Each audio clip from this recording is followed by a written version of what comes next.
So welcome back to the Rage Fitness Wellbeing Podcast. Our last guest was Sam, and today's guest is a GP referral. She got referred to us roughly 4 to 6 weeks ago, and her journey from going from where she was to where she is now, physically, mentally, emotionally, is just ultimately incredible, really. We've all been in dark moments, especially myself and most people who work in my team. And everyone who gets referred to us from the NHS or GP surgery is obviously physically and mentally low. But our next guest, Lauren, was really low. She's been with us before. She's been a member before, but she went to the GP to get referred to be a part of the 8-week wellbeing program. So thank you for doing this. I appreciate you coming on. And as I say in a little introduction, you got referred to us from your GP. What GP did you get referred from?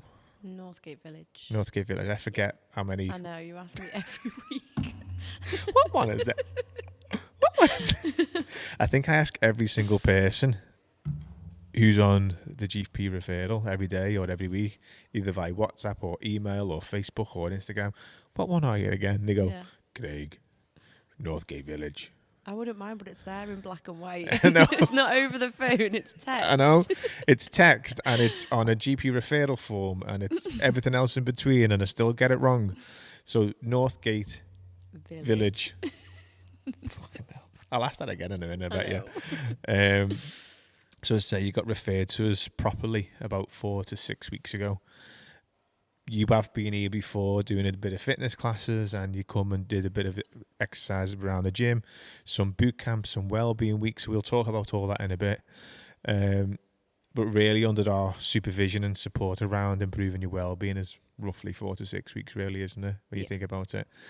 And again, it's quite nerve-wracking doing something like this. I know it is because I do these all the time now. So I'm like, not programmed to it, but I guess coming in to speak about yourself, normally we're in calm coffee, just hiding and having a little brew and putting the world to rights. This is a bigger step to especially speak about yourself. So again, I appreciate you doing that. Takes a lot of confidence, shows how far you've come to do that. So firstly, I like to speak about one, why did you get referred to ourselves? What you thought of the wellbeing program this far, how far you've come, and then just let it naturally flow thereafter.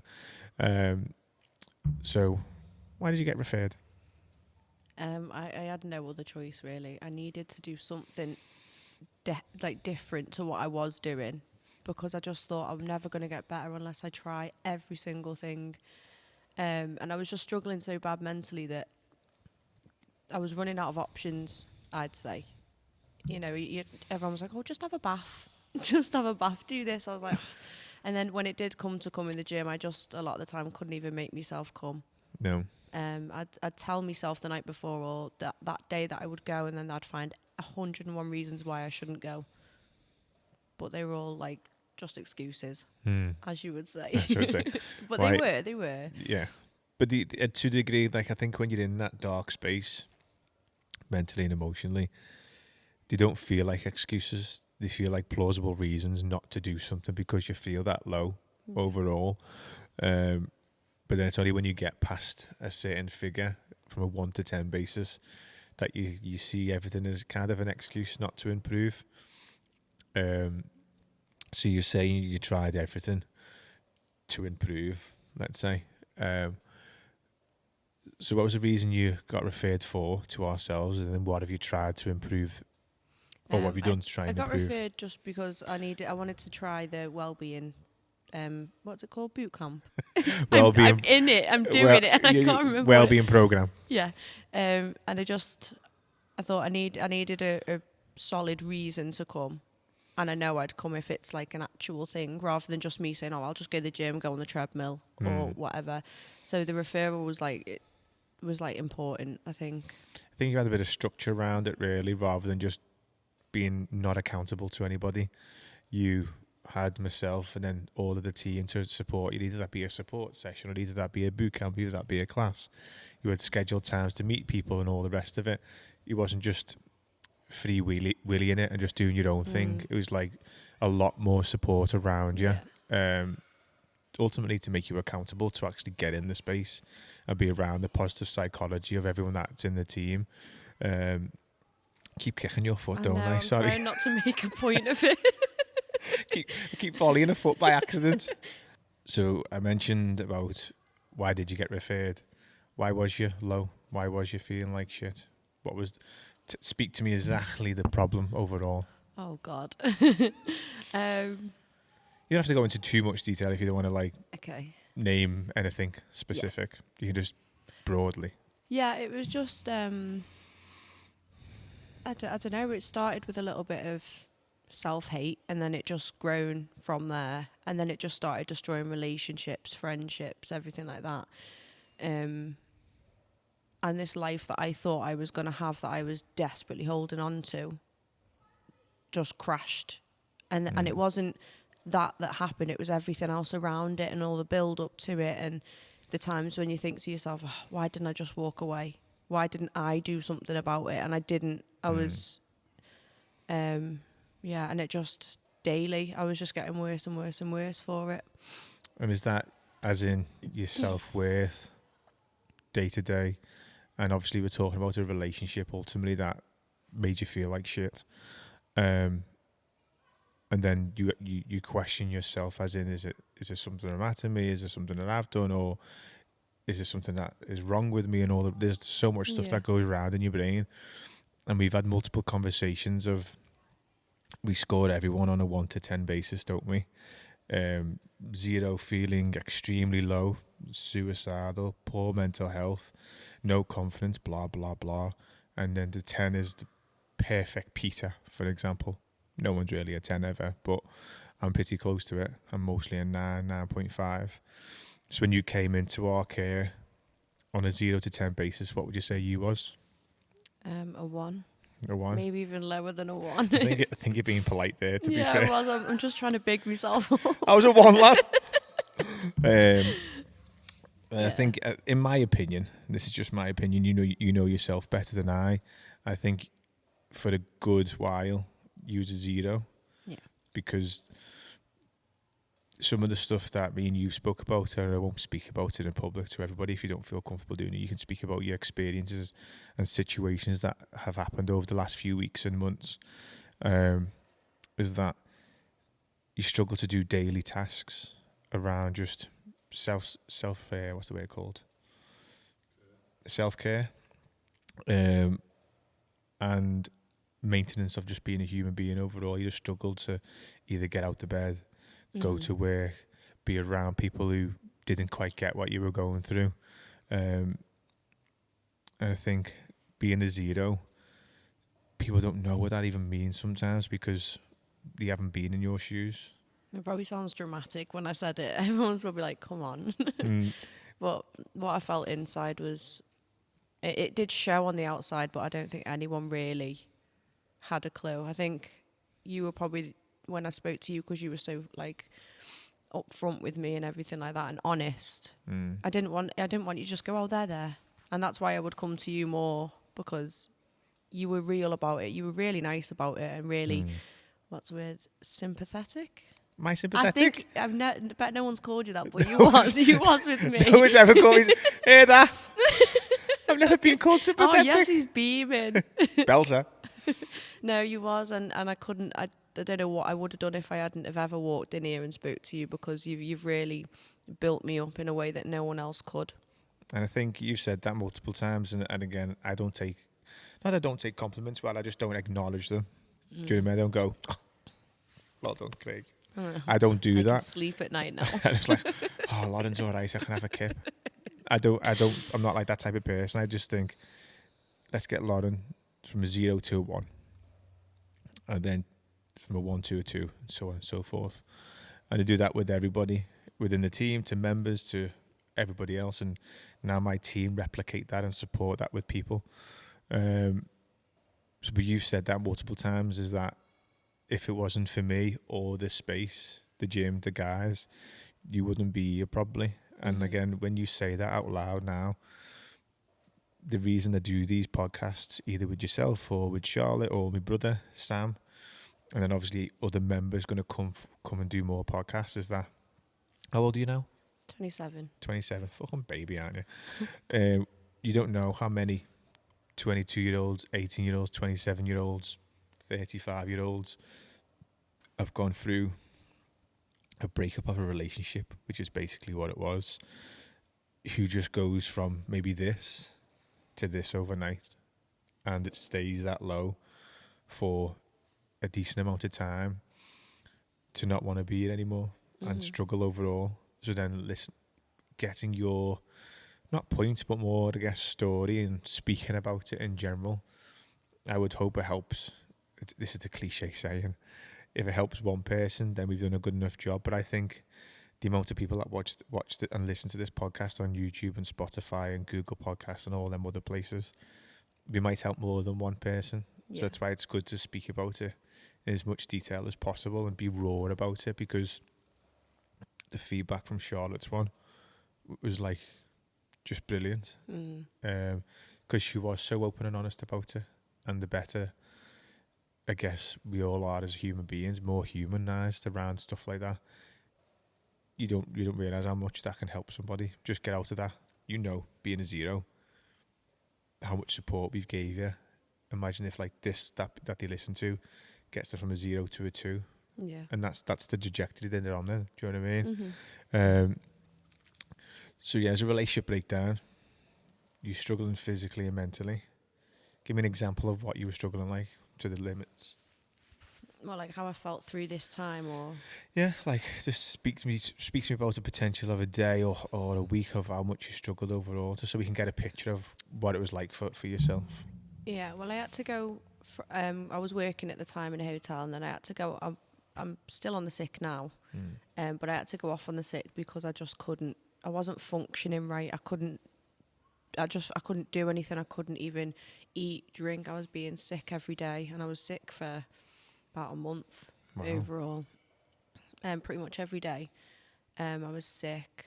I just stopped looking after myself. I used to put makeup on and try and look nice, and I just thought, no. It didn't even cross my mind. I just thought, I'm just going to get up. I had greasy hair. I didn't even, it sounds disgusting, but I didn't really wash because I just thought, what is the point? And it's weird because looking back, I'm like, why didn't I just have a shower? What was so hard? But I remember waking up and thinking, why am I waking up today? And it just seemed to get worse. And then I did the wellbeing, one of the first wellbeing weeks with you. When was that? May time? May time, yeah. Yeah, and that 1 week did me the world of good. And I was up for probably I felt up for a week. And then I just crashed down worse than I felt before. And I just couldn't stick to come in the gym. I just really couldn't function. And I was Googling like how to hurt yourself without anyone knowing. When I was doing it every day, subconsciously, I didn't want to hurt myself at that point. And then it just, as it got worse and worse and worse, I thought, I don't want to be here anymore. No one can help me. I can't help me. And I can't expect to be a burden on everyone else. Like I even felt like a burden to you, and you're here to help people and you enjoy doing it.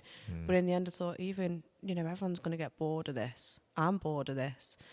And I just thought I'd rather not be here and make everyone else suffer for how I'm feeling. And funny enough, 3 days after my breakup, my best mate's sister took her own life. Remember you telling me that, yeah. Yeah, and it was just the biggest shock.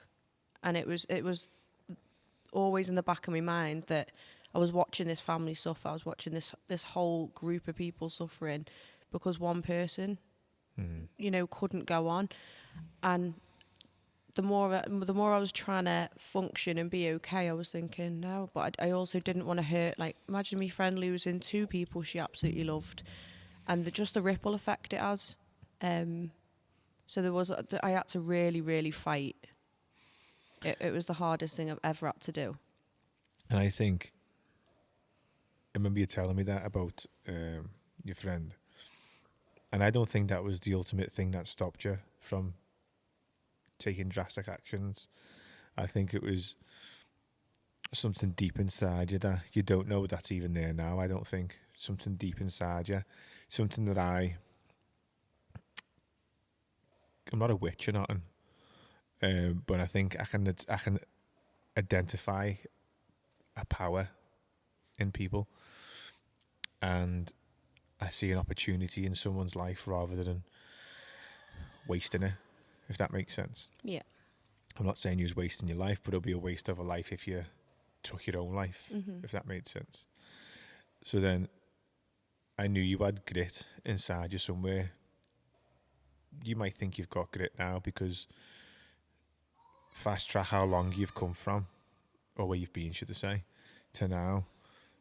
It's remarkable that you're even sitting here and speaking in front of Jordan and whoever else is going to watch. That's quite remarkable in general. You know how remarkable that is. And when I told the guys that you're doing it as well, they're like, is she? Yeah. And I was like, yeah. Like, shows how fucking strong she is as a human being. And so I know there's something there within inside yourself. I think you're slowly getting it to a degree.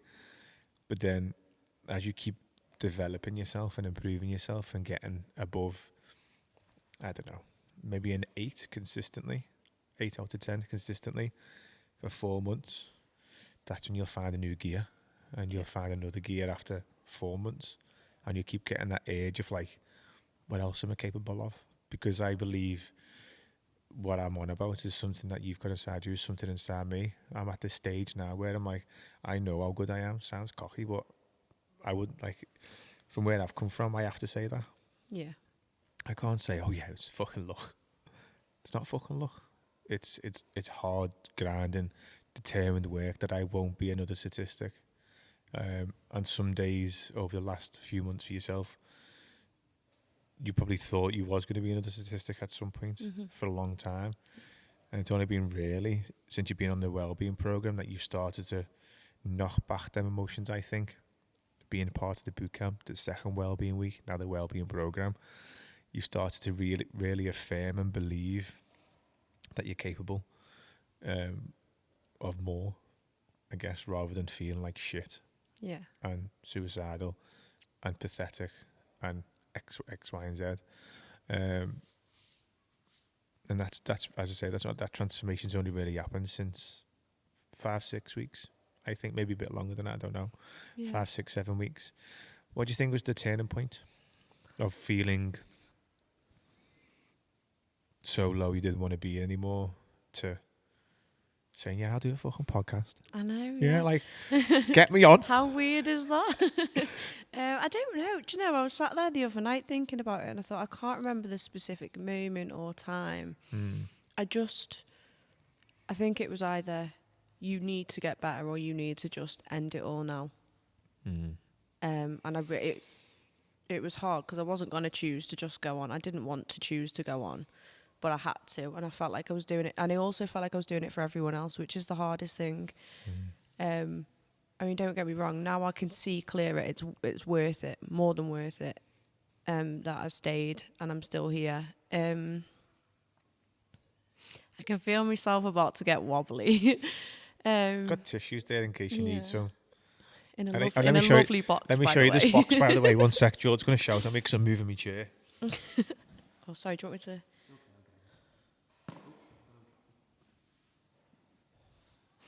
to? So can you see that, Jordan? Okay. Jordan's going to shout at me because it's too bright. It is a shiny box. So this box is quite symbolic to us, really, isn't it? So how many times do you reckon we've done support sessions and chats? How many do you reckon we've done? Oh, so many. Too many. Too many. I reckon we've done at least, I don't know, 50 maybe, 40 at least. Yeah. And on the 3rd, maybe 4th support session, because she used to use all our blue roll when you cried, didn't you? Yeah. She was a bit of a sobber, which is fine. I think you should sob to get rid of that negative energy because you're harbouring it. She brought us this little box, didn't you? Yeah. And said, no, when other people cry, I'll have a tissue now rather than giving the blue roll. Do you Yeah, remember? the bits of blue roll like stuck To around me my out. hand. Yeah, like, yeah, I'm fine. So even when she was feeling pretty shit, that shows how caring she was, like, for other people. Do you know what I mean? So then there's some tissues if you need them. Thank you. So yeah, she brought us that because obviously I think she was fucking fed up of blue rolling her eyeballs. Yeah, I was. It's like, Craig could shit this. So yeah, there's tissues if in case you need them on standby. Thank you. So there's no real defining moment that you thought. Not that I can think of. But I remember like I went on a night out because I thought I just didn't want to go out, and if I did drink, I ended up just psychotic. I just wasn't well. I knew I was so unwell, and I was so angry, and I was like, I don't know, the smallest thing would just tip me over the edge. I mopped the floor one day, yeah, and my dog broke through. She just opens the door herself. Okay. She just jumps up, knocks the handle, runs in. She ran on my floor, put mud on it, and it was freshly clean. And I thought, okay, calm down. I sent her out. That was that. Mopped back over it. That was fine. She did it a second time. And she ran. It's funny now, but this was one of my biggest breakdowns, and I don't know why. Anyway, my mate's outside just hosing the floor, so it's muddy everywhere as well. So she's not just running dirt, she's running wet, sloppy mud. The second time she ran up and down the window and just went around the corner and just lay there. So I said, "Get out!" And I screamed at her, and I was like, okay, I felt so bad.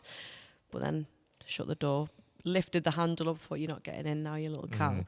And then the third time I was like mopping over the bit again and I heard the handle, and just as I heard the handle she ran in, and I turned around, I was like, get the fuck out. Proper went mental. Anyway, she just skidded like a cartoon dog, and she just thought, fuck this. She ran off. Bailed. And I just broke down. And that it's funny now because me and my mate talk about it and we laugh about it. My brother was in the back garden. He didn't come and see if I was all right. He hopped the fence and he ran to his own house. He must have thought, what the hell is going on I'm in not there? going in that room. No. But that again, that's the I'm not sure if this is a saying, but I'm going to say it anyway. It's like when your glass gets too full and it overflows, is that there's only so much bullshit or shit or stuff that you can deal with.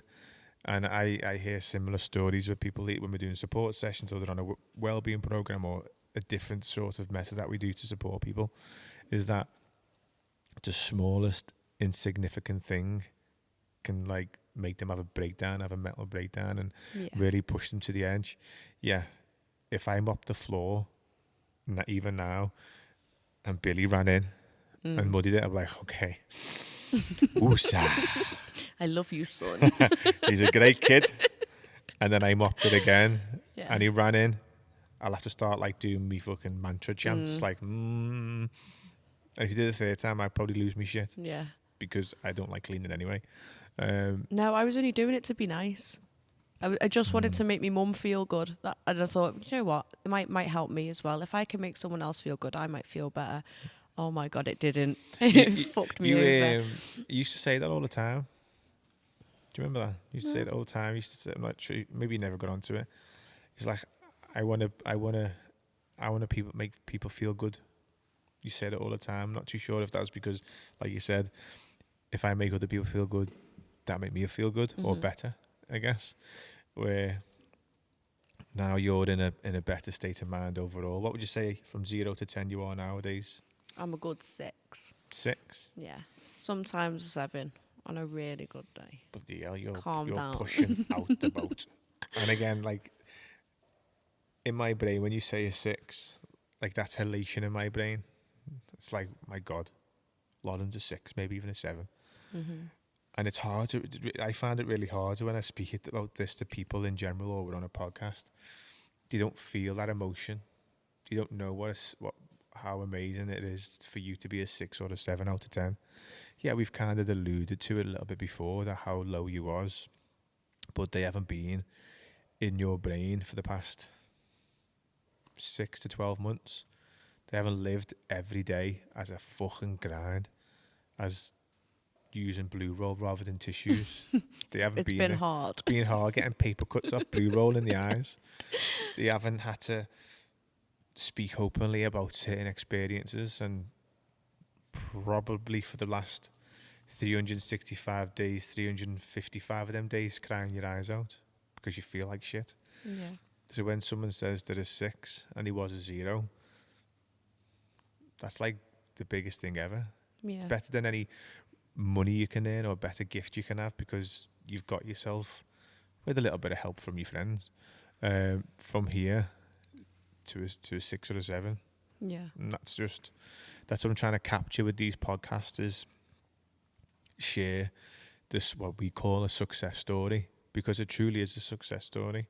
We've saved someone's life, or we've saved someone's life, you being one of them people, from not being a statistic to thrive ultimately overall, and feel good about yourself. Yeah. And dress appropriately. The only reason to say that is because Oh, don't. I will say, when she was feeling really low, and if you know me on a support session level, when you said that, you say I'm sympathetic. Did you say before it was? I did. Why am I going to take it back now? No, I just would never describe myself as that, because when she came into, it was a first or second support session. Second. Second. The first one, we were acquaintances. Yeah, just saying hello and that. Yeah. The second support session, because she wasn't washing and she wasn't feeling great about herself and she didn't give a shit what she looked like with her hair and all the rest of it, she came in and she had the worst baggy top on. Probably had dirt on it. Probably had fucking Bean juice. gravy stains or bean juice on it. And she had baggy 100% trousers on. Baggy. And I don't even know what she had on her shoes. And her hair was scraggy. Yeah. Probably greasy. And I said to her, what's the first thing I said to her? I'm not going to say exactly what I said, but I said, "You're not making an effort today. Why are you walking around dressed like that?" I actually really appreciated that, you know. I know, like, a lot of people be like, why would you say that to someone who's so low? Like, well, that's horrible. But to me, I was like, thank God someone's turned around and said, you look a mess. Because everyone was like, oh, you're doing really well. And I was like, fucking not. Do you know what I mean? I have got to admit it. I know what I look like. But I think that's when you say I'm sympathetic. I think I can be a guest on certain elements. But I think how you improve people's well-being overall is being direct. Yeah. Is because I'm not an emotional person, really. I know to improve things and move on. And I think that's why I'm good at what we do as a general within the team. But yet that day you walked in and you was dressed like that, I was like, babe, please make an effort. Not just for fucking yourself, but for people who have to look at you. Do you know what I mean? I know you feel suicidal and you fucking like feel like absolute dog shit. You don't have to look like as well, do you? I looked how I felt. I didn't want to. And I didn't, you know, I didn't wear makeup or anything for that long. I actually forgot how to do it. So when it comes to a day, I thought, I've got to get ready now. I was like looking at it like this alien stuff. Like, what is this black stick? Like, what do I do? Well, that shows the level where you got to, for people who don't know where you was like, or what you was like 6 to 12 months ago. Because either people don't know who you are in general, and you don't know your circumstances, which a lot of people be watching don't know your circumstances and don't know your backstory. So they see you sitting here now with your hair done and all the rest of it, and they're like, oh yes, she's sound. Trust me. We should have took a picture, shouldn't we? The first time I walked in. I'm not sure if this is like going to be come up as like we're bashing people or whatever, but well, I don't know if it's a support session for me or a bullying session now. It's turned into both. I think it's a bit of both. But again, it's about the way I support people, I guess, is extracting negative energy and replenishing with positive energy. So yeah, we had a laugh at your expense, but you probably left the support session feeling like, okay, I need to do something more than what I'm doing at the minute. And again, that support session might last a week of you improving a little bit. Don't get me wrong, we have to top up every now and again. You're feeling good or give you an insult. Yeah. But it works along the way. I do think you did everything right. I know we take the piss and that, but I'd never sat there and thought, wow, that was a bit harsh, or that was that. I knew where it was coming from. It was coming from the heart. It was just, and I think you knew that's just the kind of person I am. I'll take the piss out of myself. Yeah. I'll take the piss out of you. You do daily. But we do, and that's how we show our friendship, I suppose. And I do that with most people. I'm the same. Like the amount of stuff that me and Charlotte say to each other, insult, like Sam was here before you. We take the piss out of each other all the time. Yeah. Same with Katie, Andy. It's just, it's without saying the wrong word. It's it's a certain way of showing affection, isn't it, to somebody you care about or trying to help or whatever. Yeah. I think some people, especially in the mental health world, I think this is why we're so different and can support people like yourself who won't go to clinicians or have gone to clinicians or gone to counsellors before, and it hasn't worked for you or it hasn't worked for other people. It's because they don't need that level of support. Yeah. They need something totally different, and I think that's what we kind of offer. Is we're not governed by red tape. We don't have any specific things we need to say or do. It's whatever comes from the art, whatever actually we feel in the moment. So if I did the support session with you, it'll be different to potentially how I do it with Barbara, for example. But I'll never sit in front of Barbara. That'll be Charlotte or that'll be Katie, because I'll probably sit here going, yeah. What is Barbara? Yeah, you need to stay away from Barbara. Yeah, don't let me go in front of Barbara. I'll be like, move, bitch! She'll be like, but then that's why we've got a good diverse range of team, because not everyone needs me. Some people might need a Sam, for example. But it's good to know that you knew it was all coming from the right place rather than just insulting you most sessions. Do you know what I mean? So would you recommend the wellbeing program to anybody? Why? Everyone. Oh, but I just think I did 2. Well, one, the winter one, that horrible one. Yeah. That was a few weeks ago, wasn't it? And then I did the summer wellbeing week. That was just amazing. Both of them were amazing.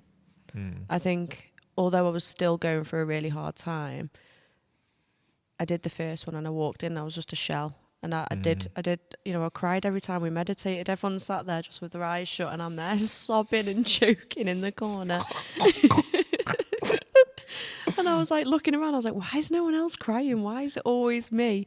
But the second week, which was the winter one, I really found that I was even stronger the second time round. And then, the referral to then do this boot camp. I'd recommend it to everyone, because I think that's it might not be a massive reason, but it's a reason why I carried on going. Yeah, and I think that too, because I think if you imagine as in topping you up, if there was no intervention from any one of our services, let's say, you would have remained a zero throughout that time period, where you might have come to one wellbeing week and you might have got to a 2, for example, and that would have got you through a few weeks, ultimately surviving and putting a face on and they're going, oh yeah.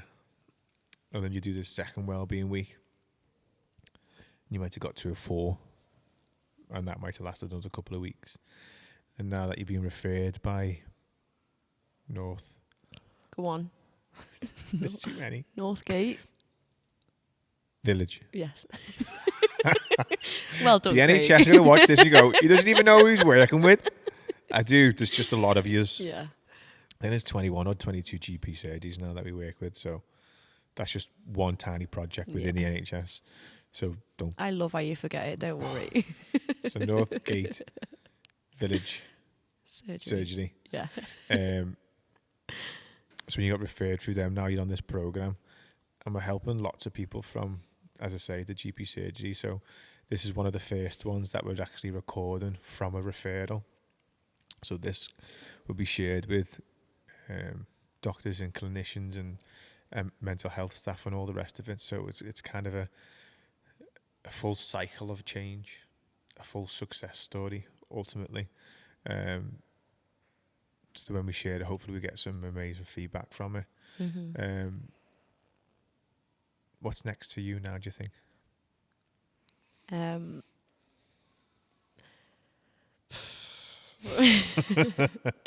Just gonna keep smashing life. Because I feel so good, I feel like I can do anything now. I feel like I've learned a massive lesson through what I've just been through.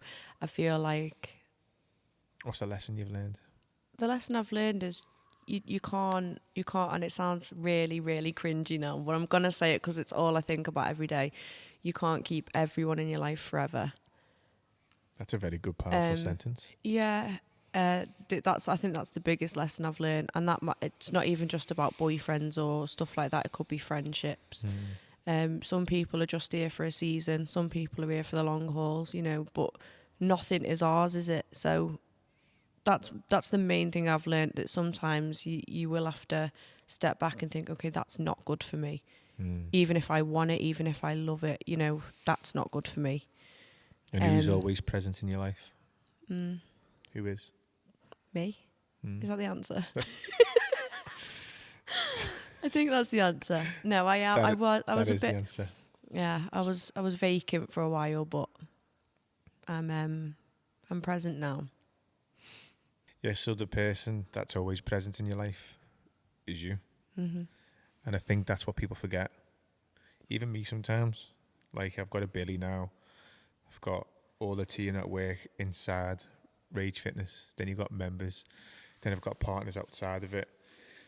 Then I've got people who work outside the company who work in here. You focus on a lot of different stuff. Yeah. And most of my day now is looking after other people and keeping a roof above our head, either that be the house and either that be the wellbeing centre and lots of other bits and bobs. And a lot of people rely on me for their livelihood now, especially in a space where everything's going up in prices and all the rest. There's a lot of uncertainty. So then having that grounding moment in the morning for me, an hour and a half, focusing on why I'm here, what I'm trying to do, you're always going to be present in your life. So that's why it's so important to do self-care. Yeah. Because people forget. You probably put all your energy, we've said this before, you put all your energy in X, and that's when you became so vulnerable to attack. And when people decide to leave and you're just this empty shell of like, what the fuck is this? Yeah. And all the questions that come with it, like, well, what did I actually do? And then you start picking stuff about yourself. And I hated the way I looked and everything for a long time. And I really do. I haven't been diagnosed with it, but I think I've got body dysmorphia. I think I always have. From even like a young age. I've always been quite small, but if I put on a bit of weight or if I ate something that was like quite big, even as a young girl, a teenager, I'd be like, right, okay, so now I can't eat all day. You know, I'd do stuff like that. I wouldn't say it was an eating disorder because it wasn't visible, but it was definitely mental. I think that comes into a lot of different complexities, doesn't it, around mental well-being in general. And I guess I'm not a woman and I've never been a young girl, but I think especially in the time of social media or magazines or whatever outlet you looked at, if you don't look like person A, but you look like person B, you're always going to self-critique constantly.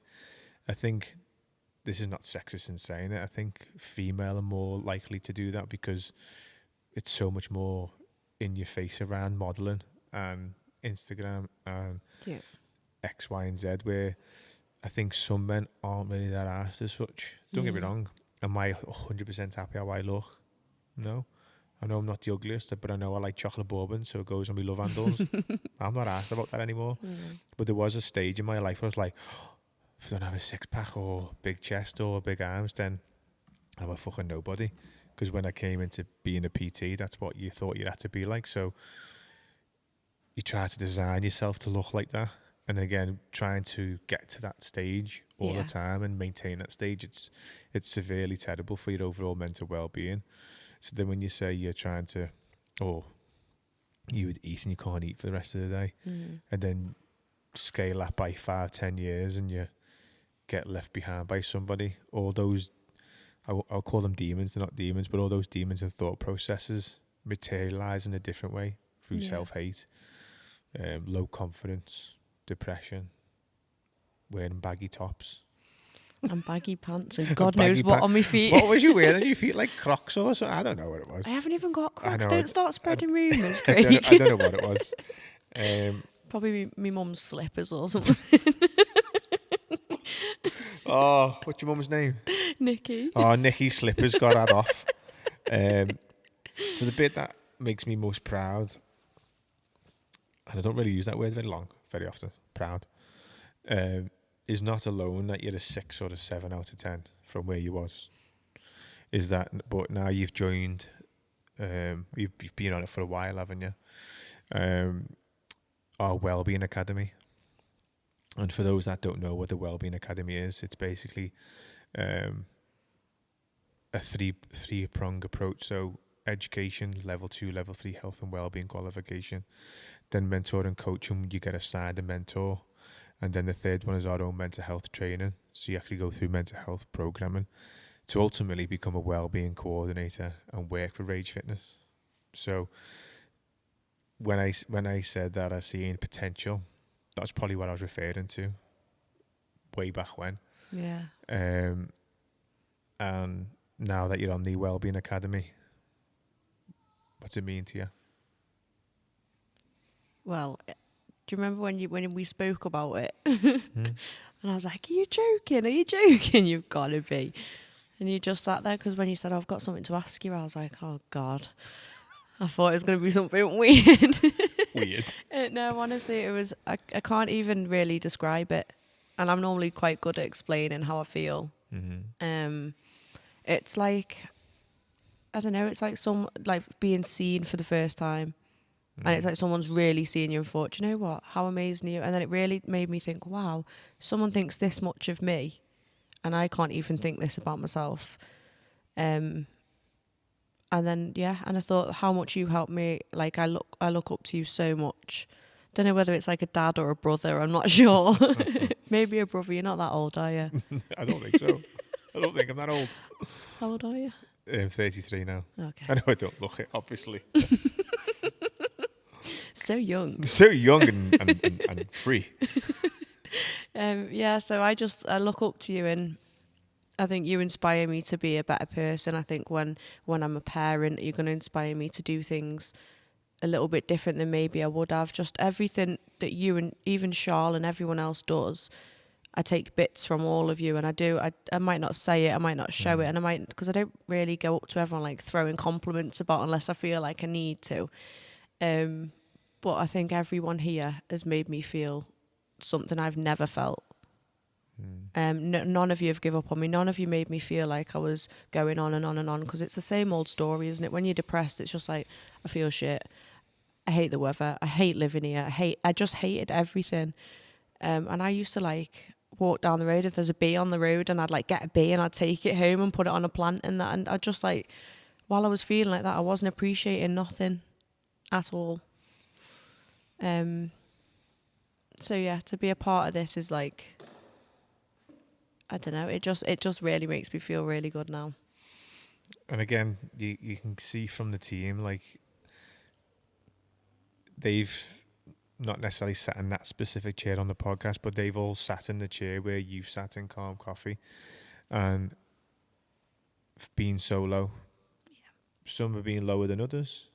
But I want to invest in people who I know will make a difference for people, because from a sympathetic perspective, you can get it if people need support.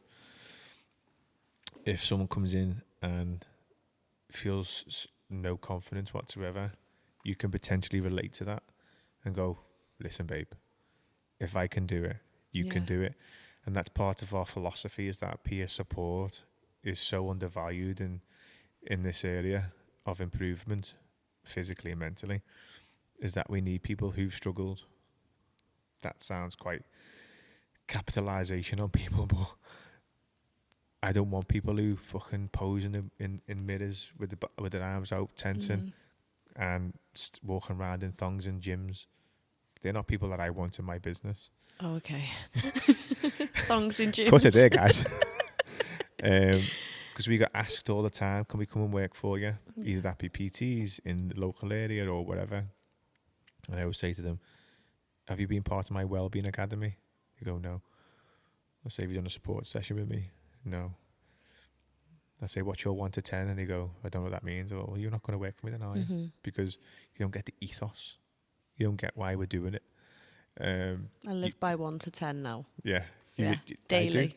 And most people who I engage with daily know exactly. So I say any one to the guys, 1 to 10, they'll give me a number, and then I know where they're at from a team's perspective. So I know if I need to focus on the team a bit more. What percentage you on your course? 46. 46. Yeah. So I set you a target, didn't I? You did. Yeah. You feel like you're panicking. Yeah, I am. I'm a shallow breathing. So I said by January, or was it end of January? February? Let's say February. I think it was January. Give me an extra 30 days, Craig. January. By February, let's say then, when you passed and operating within the team, and you've already been doing elderly mobility and reducing isolation sessions, haven't you, in the nursing home? You might have only done a couple. How did that make you feel being involved in that from where you've come from? Oh my God, it was so nice. They are lovely, aren't they? Yeah. When I was a carer, I loved them so much. But I put too much into that a lot, and it took a lot of my emotions, that did, because I just wanted to adopt everyone. Do you know what I mean? And I need to stop doing that in life. Yeah. I keep adopting too many people. But yeah, no, that was lovely, and it was lovely to see them get moving and listen to them as well. They're so funny.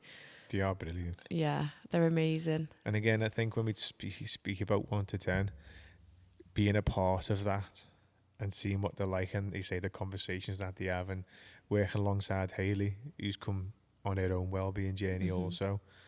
It's just one good success story in itself, like you helping people who need support, really, just by getting them moving.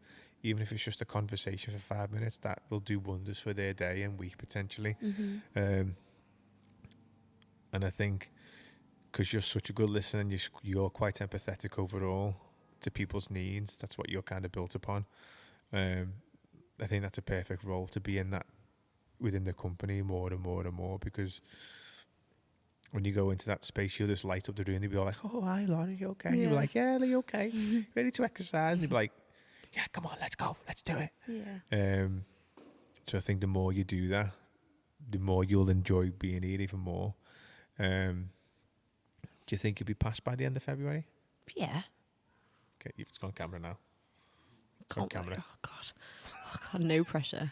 No pressure, guys. To be honest, only like 3 or 4 weeks ago, I was on 27, so I think that shows me, and I was in around the 20% range. Is that right? Yeah, range. But about 20%, and I was 20% for a long time, because that was another thing. While I was feeling so down, I just thought, nah, you might as well have someone else. I can't do this. I'm not even going to be here anyway, so you might as well just ask someone else. And that was hard, because I thought, and then I was fighting with my mind as well, and it was like someone's offered you kind of like a way out, and a way that this person that I was, I can help someone who feels like that now, and I know what helped me, and I didn't need everyone to be like, "Oh, it'll be all right," or time's the biggest healer. And if I heard that one more time, oh my God. I just needed real people around me, and that's what I had. I had some of the best support. I had people that would ring me every day that I didn't really speak to all the time, but as soon as they know I was low, I'd have, they'd ring me every day, or these people that would send me little quotes. Zoe, actually, who I met on the first wellbeing week, she was amazing, and I don't think she knew how amazing she was for me. She was sending me like little quotes every day and like tagging me in things, and I don't know, and I thought, wow, you were a stranger to me a few weeks ago, and it's like she could see that I was struggling, and that's just one example. There was so many, and that's someone I met here. I think that's what we've kind of built as an ecosystem of support, not just if you're lonely or if you're low mentally or if you feel like you're not as attractive as you should be because you may be overweight or whatever. It doesn't matter what the issue is. No. There's support here from the team, and then the members, and then the partners, and then people who've gone through one of our programs will eventually then be helping people who come through the same program that she came through. Yeah. And I can't wait till you're past to be like throwing you in the deep end and make you do fitness classes Watch me squirm. She's shitting herself, Sam. Oh my God, I'm going to hate it. But again, like Sam said, like sometimes you need to be thrown in the deep end to ultimately survive.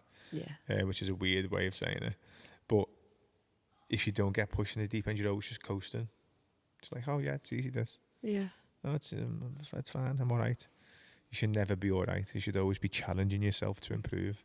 So then, once you do your first fitness class, and you delivered the fitness class to 6 or 7 of the team who work for me, and I'm sitting upstairs watching, you were like, oh my God. right guys, do you want to do a warm-up? Whispering, come on guys.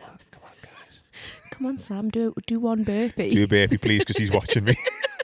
But that's just another next step of you have to overcome. That will improve you as a person. Yeah. So then when you get in front of people again who've been where you was, you'll be so much more beyond the 6. You'll be like, I'm a fucking 9. They made me do a fucking fitness class with 6 people while he was watching me. Yeah. And that's how you start building up. So from being a person who was physically and mentally, emotionally, probably the lowest you can be as a human being. Yeah. I would suggest. I'm not sure if I'm wrong in saying that. To then improving significantly so, to then being part of the Wellbeing Academy, which hopefully by February. No, not hopefully. Oh, sorry. Definitely. By February you'll be passed. And you'll be more involved in our wellbeing projects. Either that be in the centre, either that be in the nursing home stuff, either that be with the children, whether we do school sessions, either that be with the NHS projects that we're doing.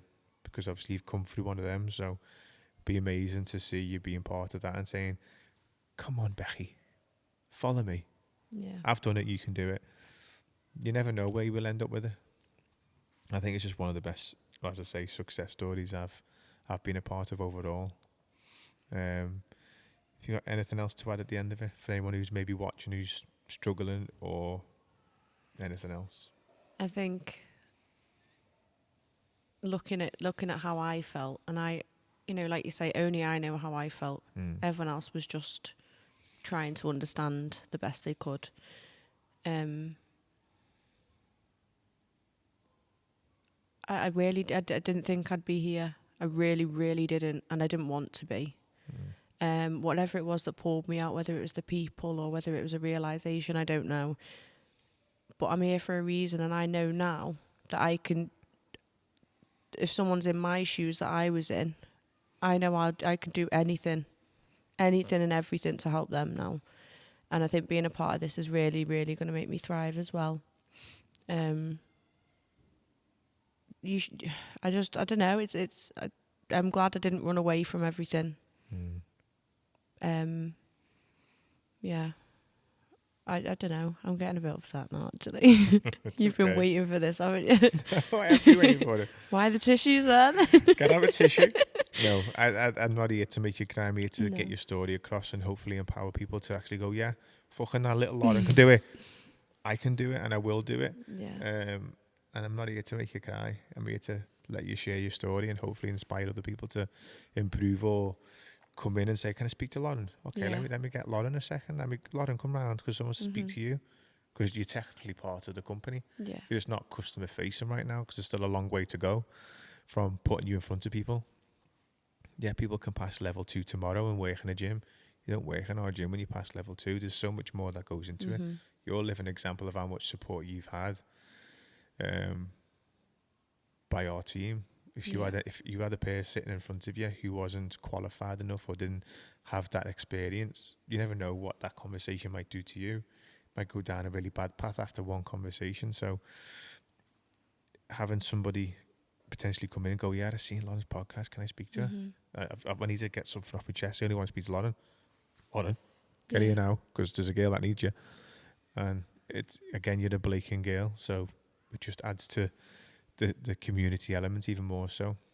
Yeah. And as I say, I'm proud that you've gone on that journey. And you still got a long way to go, but where will you end up? I don't know. Taking over Sam's position. Bye, Sam. Only joking, Sam. You're thinking, getting angry with me. But thank you for coming on and speaking about you in general and what you've been through. I appreciate it. Yeah, thank you. And hopefully we'll do this in a year's time and we can update people about what you've done in the last 12 months, being a part of all different projects. So thank you. Yeah, thank you. And I mean that. Do you mean it? I mean it.